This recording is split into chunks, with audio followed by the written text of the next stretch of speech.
Um lugar onde nenhuma grande civilização poderia ter prosperado. Mas e se essa ideia for a maior mentira já contada? E se um homem, um dos maiores exploradores de todos os tempos, encontrou a prova de que a história estava errada e pagou com o seu próprio desaparecimento? Se você chegou a este vídeo, não foi por acidente.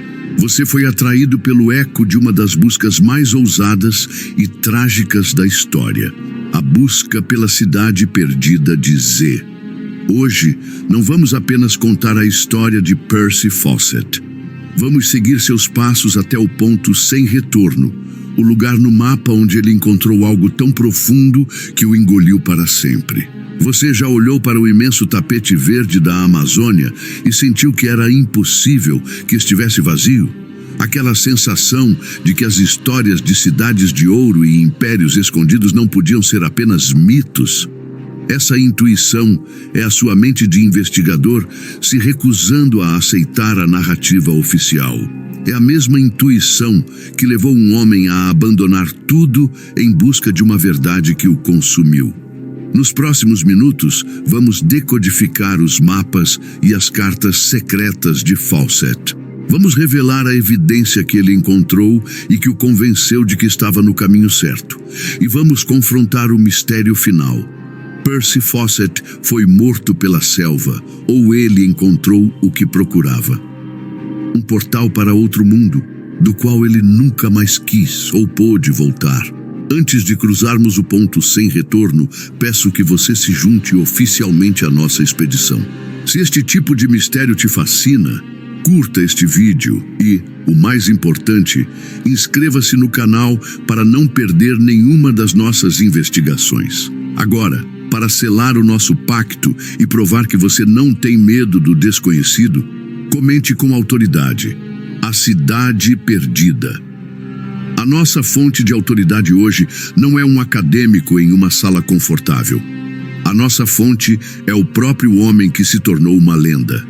O coronel Percy Harrison Fawcett. Não estamos falando de um aventureiro sonhador, mas de um dos mais respeitados cartógrafos e exploradores do seu tempo.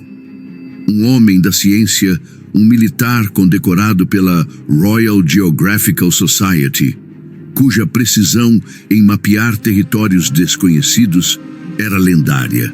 Mas por trás do cientista havia um místico, um homem que acreditava que a Amazônia guardava os resquícios de uma civilização mãe, uma Atlântida da selva.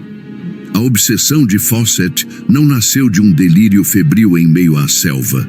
Pelo contrário, ela nasceu em um lugar de silêncio e poeira, um lugar de ordem e conhecimento, a Biblioteca Nacional do Brasil, no Rio de Janeiro. Imagine o coronel, um homem de campo acostumado ao caos da natureza, navegando por corredores intermináveis de história esquecida. Ele não estava procurando por lendas, mas por fatos, por anomalias nos mapas, por relatos de exploradores que o precederam. E foi ali, em meio a milhares de documentos, que ele encontrou uma pista. Um fio solto na tapeçaria da história oficial. Um documento catalogado como Manuscrito 512. Não era um mapa do tesouro com um X marcado. Era algo muito mais crível e, por isso mesmo, muito mais perigoso. Era o relato detalhado, escrito no século XVIII por um grupo de bandeirantes portugueses, caçadores de tesouros e escravos. Homens rudes, práticos, não dados à fantasia. E o que eles descreveram não era uma miragem. O manuscrito falava de uma expedição que, após anos perdida na selva, se deparou com uma cordilheira brilhante. Ao atravessá-la, eles encontraram o impossível, uma cidade em ruínas, de uma grandiosidade que desafiava tudo o que conheciam. O documento era específico, quase fotográfico em sua precisão. Descrevia uma cidade morta, mas que se recusava a parecer primitiva. Era uma metrópole de pedra, erguida com uma geometria e uma ambição que não pertenciam àquele lugar. No coração da cidade, Havia uma grande praça, ampla e aberta, e de um lado um palácio imponente, acessado por uma escadaria colossal de lajes de pedra negra, que brilhavam com uma estranha umidade mesmo sob o sol. Na entrada da cidade, um arco do triunfo maciço, com entalhes que não celebravam nenhum rei conhecido, nenhuma vitória registrada nos anais da história. Mas o que realmente chocou o bandeirante, o que o fez duvidar de sua própria sanidade, foram os detalhes. Por toda a cidade havia estátuas de pedra. Não eram os ídolos rústicos que ele estava acostumado a ver. Eram esculturas realistas de homens e de animais estranhos, como se o escultor tivesse conhecido pessoalmente cada um deles. E então, o elemento mais desconcertante de todos: os edifícios, o arco, as estátuas, tudo estava coberto por inscrições. Uma linguagem que não era o latim, nem o grego, nem o egípcio. Uma escrita que não pertencia a nenhum mundo que ele conhecia. Imagine a cena. Aquele homem, um aventureiro prático, que conhecia apenas o seu próprio alfabeto, ajoelhado em frente a um muro de pedra, tentando desesperadamente copiar aqueles símbolos alienígenas. Ele não era um linguista, ele era uma testemunha. Os hieróglifos que ele desenhou em seu diário eram complexos, uma mistura de linhas retas e curvas elegantes, que pareciam mais um circuito do que um alfabeto. Era a prova de que ali, naquele lugar esquecido por Deus, uma mente muito diferente da sua havia florescido e registrado sua história. E o mais arrepiante de tudo era o silêncio. A cidade não estava destruída por uma guerra. Estava perfeitamente preservada, mas completamente vazia. Não havia esqueletos nas ruas, nem sinais de luta. Era uma cidade fantasma, limpa e ordenada, como se todos os seus habitantes tivessem, em um único momento, concordado em se levantar, deixar suas casas e evaporar na selva, deixando para trás apenas o eco de sua glória e um mistério que duraria séculos. Para os historiadores e arquivistas que haviam lido o manuscrito 512 antes, a história era apenas isso. Uma história. Um conto de fadas para adultos, um delírio de um aventureiro perdido e desesperado. Em suas salas confortáveis, cercados por livros que reforçavam a mesma narrativa, era fácil descartar o relato. A Amazônia, segundo o dogma acadêmico, era um falso paraíso, um lugar onde o solo pobre e a selva densa tornavam impossível o surgimento de qualquer coisa além de pequenas tribos nômades. O manuscrito era, portanto, uma anomalia que não se encaixava no modelo. E quando um fato não se encaixa no modelo, o mais fácil é descartar o fato, não o modelo. Eles viam as palavras, mas não a realidade por trás delas. Uma cidade de pedra na selva, para eles, era uma contradição em termos. Hieróglifos desconhecidos eram apenas os rabiscos de um homem iletrado. A história do bandeirante foi catalogada como uma curiosidade, uma ficção exagerada, talvez a memória distorcida de uma formação rochosa natural, ou, mais cinicamente, uma mentira descarada para justificar uma expedição fracassada em busca de ouro. Era um ruído no sistema, e o sistema o ignorou. Mas Percy Fawcett não era um historiador de gabinete. Ele não vivia em um mundo de teorias confortáveis. Ele era um homem cuja realidade havia sido forjada no vapor, na lama e no sangue da selva. Ele conhecia o peso do ar amazônico, o cheiro da decomposição, que é também o cheiro da vida. O som de um galho se quebrando na escuridão, que poderia ser um jaguar ou apenas o seu medo. Ele havia mapeado rios que engoliam homens e contraído doenças que não tinham nome. Sua pele era um mapa de cicatrizes de insetos e espinhos. Ele não via a Amazônia como um conceito, mas como uma entidade viva, antiga e cheia de segredos. Quando Fawcett leu o manuscrito 512, ele não viu as palavras de um mentiroso. Ele viu o relatório de um colega. Ele reconheceu a linguagem de um homem que sobreviveu ao impossível. Os detalhes que os acadêmicos descartaram como ficção para Fawcett eram a prova da autenticidade, a descrição da topografia, a menção a um tipo específico de rocha negra, a forma como o bandeirante descreveu a travessia de um rio. Esses não eram floreios literários, eram dados, eram pontos de referência, eram fatos que podiam ser verificados por alguém que, como ele, sabia ler a terra, não apenas os livros, e o mais importante, tudo se encaixava. Aqueles hieróglifos copiados de forma tosca para ele não eram rabiscos, eram um eco dos estranhos símbolos que ele mesmo havia visto em fragmentos de cerâmica encontrados em expedições anteriores, em lugares onde supostamente só deveria haver selvagens. A história da cidade abandonada se conectava aos sussurros que ele ouvira de tribos isoladas, lendas sobre casas de pedra e homens antigos que viviam nas profundezas da mata. O manuscrito 512 não era uma história isolada. Era a peça central que unia todos os pequenos mistérios que ele havia acumulado ao longo dos anos. Era a chave que abria todas as outras portas. Para Fawcett, aquele documento empoeirado não era uma lenda. Era um relatório de campo. Era a confirmação de que sua intuição mais profunda estava correta.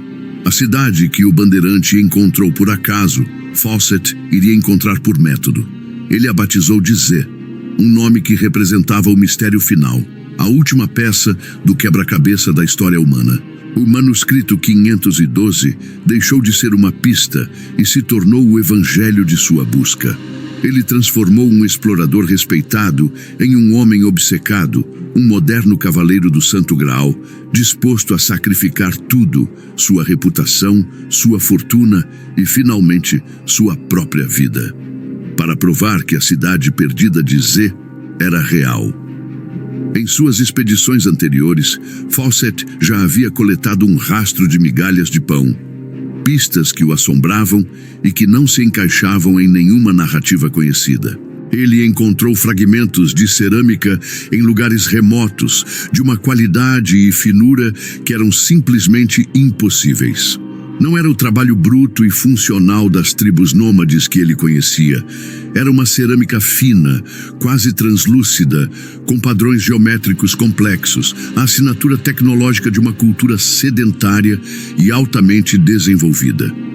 Era como encontrar um chip de computador no meio de uma escavação medieval. Não fazia sentido. Depois, havia as histórias, os sussurros persistentes que ele coletava de diferentes fontes, em diferentes anos, de diferentes tribos que não tinham contato entre si. E ainda assim, a história era a mesma.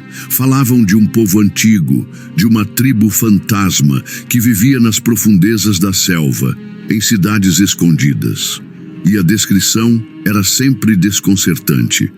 Homens de pele branca e cabelos vermelhos ou loiros, com olhos azuis como o céu. Lendas? Talvez. Mas para Fawcett, a consistência desses relatos era uma forma de triangulação etnográfica. Eram ecos de uma verdade, a memória popular de um povo que não pertencia àquele lugar. E então havia a sensação. O elemento que ele nunca poderia provar a seus colegas na Royal Geographical Society, mas que para um homem da selva era a evidência mais real de todas. A sensação constante e opressora de estar sendo vigiado. Fawcett era um mestre da sobrevivência. Ele conhecia os sons e os silêncios da selva. Ele sabia distinguir a presença de um jaguar da presença de uma tribo hostil. Mas isso era diferente. Era uma pressão cognitiva, uma vigilância inteligente que parecia segui-lo, observá-lo, testá-lo. Não eram os olhos de um animal, eram os olhos de um guardião. Essas três correntes de evidência, a tecnológica, a etnográfica e a psíquica, se entrelaçaram na mente de Fawcett. Ele não era mais apenas um cartógrafo traçando rios em um mapa. Ele era um detetive montando um quebra-cabeça cósmico. A cerâmica provava que uma cultura avançada existiu. Os rumores sugeriam quem eles eram, e a vigilância constante sugeria que algo, ou alguém ainda protegia os segredos daquele lugar. A conclusão tornou-se inevitável e aterrorizante.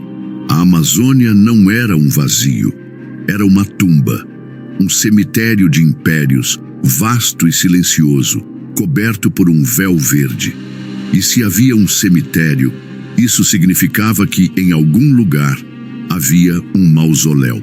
A maior de todas as cidades, a mais antiga, a fonte de todas as outras, a cidade de Z. Sua busca deixou de ser uma aventura geográfica. Tornou-se uma peregrinação arqueológica, uma missão para encontrar o coração de um mundo perdido. Em 1925, ele partiu para sua expedição final. Desta vez, ele não levaria uma grande equipe. Apenas seu filho mais velho, Jack, e um amigo de Jack, Raleigh Rimmel. Era uma missão secreta, quase espiritual. Fawcett acreditava que Z não era apenas uma cidade de pedra, mas um centro de poder psíquico, um lugar que só se revelaria para aqueles que estivessem preparados. Suas últimas cartas para casa são arrepiantes. Ele descreve ter chegado a um ponto que chamou de acampamento do cavalo morto, a partir do qual ele, seu filho e Rimmel prosseguiriam sozinhos. Sua última mensagem, enviada por um mensageiro que retornou, era cheia de otimismo, mas também de uma estranha finalidade. Ele afirmava que suas chances de sucesso eram excelentes e pedia para que, caso não retornasse, nenhuma expedição de resgate fosse enviada. Era como se ele soubesse que estava prestes a cruzar um limiar. Ele não estava apenas entrando em um território desconhecido no mapa. Ele estava entrando em um território desconhecido da própria realidade. E então, o silêncio. Um silêncio absoluto que caiu sobre o coração da Amazônia e ecoou pelo mundo inteiro. Percy Fawcett, seu filho Jack e o amigo deles, Raleigh Rimmel, deram seu último passo conhecido para além do acampamento do cavalo morto e foram engolidos pela história. Eles não apenas pararam de se comunicar, eles se tornaram um vácuo, um buraco negro na tapeçaria da exploração do século XX que sugaria para dentro de si a vida de centenas de outros homens. A notícia do desaparecimento de Fawcett não foi um sussurro. Foi uma explosão que estampou as manchetes dos jornais de Londres a Nova York. O maior explorador do mundo, o Indiana Jones da vida real, havia sido devorado pelo inferno verde que ele tanto amava. A reação foi imediata e febril. Uma verdadeira cruzada de resgate começou, uma onda de expedições que duraria décadas, alimentada pela fama, pela fortuna e pela obsessão de resolver o enigma.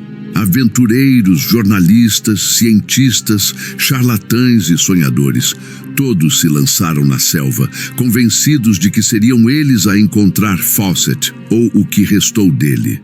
Mas a Amazônia não é um lugar que recompensa a arrogância. Ela é uma entidade viva e ela guarda seus segredos com uma eficiência brutal. As expedições de resgate, uma após a outra, falharam de forma espetacular e trágica. Homens equipados com a melhor tecnologia da época foram derrotados por inimigos antigos, pela malária que quebra os ossos, pelas cobras cujo veneno dissolve o sangue, pelos rios que afogam sem deixar vestígios e, acima de tudo, pela desorientação.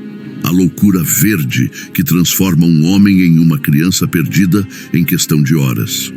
Estima-se que mais de 100 pessoas morreram tentando encontrar os 3 homens desaparecidos. A busca por Fawcett se tornou mais mortal do que a própria busca pela cidade de Z. E o mais desconcertante de tudo não é o fracasso das buscas, mas a perfeição do desaparecimento. A selva é um lugar de decomposição, mas também de preservação. Ela guarda ossos, ela preserva metais, ela cospe de volta os detritos da passagem humana. No entanto, em quase um século de buscas, nada. Nem um único corpo, nem um fragmento de osso que pudesse ser identificado por DNA. Nem um botão de latão de uma jaqueta militar, nem a fivela de um cinto, nem um rifle enferrujado, nem um teodolito quebrado, nada. 3 homens, com todo o seu equipamento, evaporaram da face da terra. Este não é um desaparecimento normal. É uma anomalia estatística. É uma remoção. É como se a própria selva, ou algo nela, tivesse deliberadamente apagado todos os vestígios, limpado a cena do crime com uma precisão sobrenatural. O desaparecimento de Percy Fawcett deixou de ser uma questão de onde ele estava e se tornou uma questão de o que ele era. A busca pela cidade perdida foi ofuscada pela busca pelo homem. A lenda de Z foi engolida pela lenda de Fawcett. E o mistério se tornou muito maior do que qualquer cidade de pedra. Mas o que realmente aconteceu? A explicação fácil, a que acalma as mentes que não gostam de perguntas sem resposta, é a morte. Teriam sido mortos por uma tribo hostil, como os Calapalos, que anos depois alegaram tê-lo feito. É possível. A Amazônia é um lugar perigoso. Mas Fawcett era um diplomata experiente com os povos indígenas, um mestre em evitar conflitos. E por que uma tribo se daria ao trabalho de eliminar todos os vestígios, de esconder 3 corpos e todos os seus equipamentos de forma tão perfeita que um século de buscas não encontrou nada? A outra explicação simples é a natureza.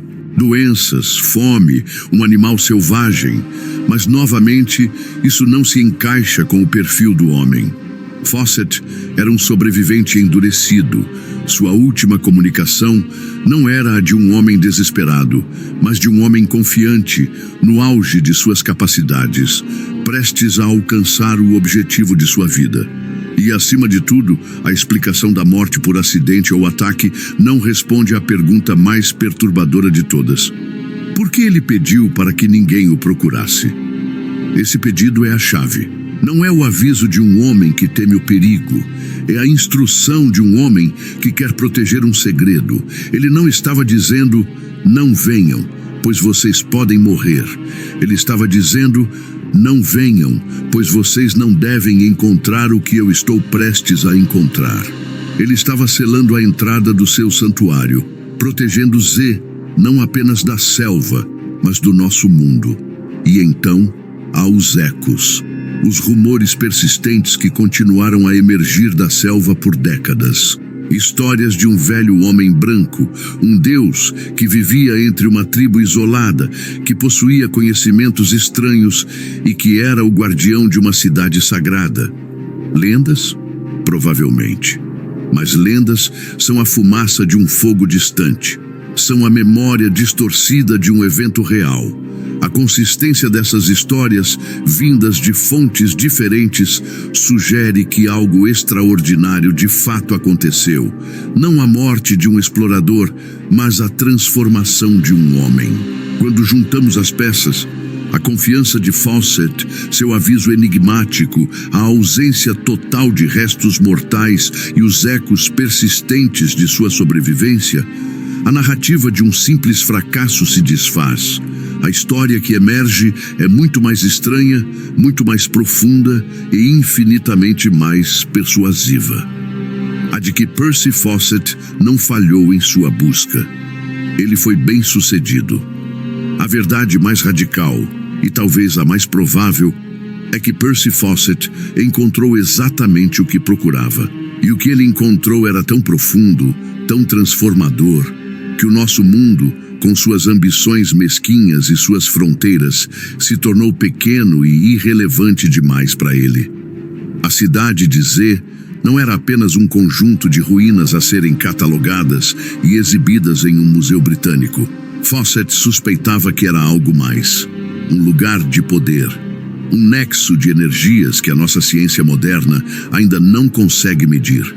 Pense em Z não como uma cidade, mas como um estado de consciência.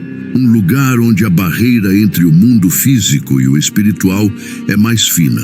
Fawcett, um homem profundamente influenciado pela teosofia e pelo misticismo, não estava apenas procurando por pedras. Ele estava procurando por iluminação.